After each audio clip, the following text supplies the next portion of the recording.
നമ്മളെ കിങ്ങിണി പൂച്ച ഇവിടെ കിടപ്പുണ്ട്. ഈ പൂച്ചൻ്റെ കാര്യം കണ്ടോട്ടാ. ഇവനെ പുറത്താക്കണം എന്ന് പറയുമ്പോൾ ഇവൻ്റെ കുസൃതി കണ്ടോട്ടാ.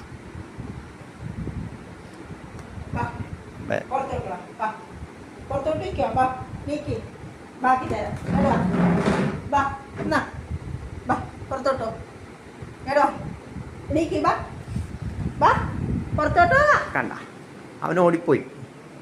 പുറത്തോട്ടാക്കി തരാൻ പറയുമ്പോൾ അവനോടി എങ്ങടാ പോണോ നോക്കാട്ട. അവൻ സ്റ്റെപ്പ് കയറിപ്പോയി. ഇതേ പോണ് കണ്ട, അവിടെ പോയി എത്തിയൊക്കെയാണ്. ഇതാണ് ഇവൻ്റെ സ്ഥിതി. കണ്ട, അവിടെ പോയി കിടന്ന്. ഇതാണ് ഇവൻ്റെ സ്ഥിതി.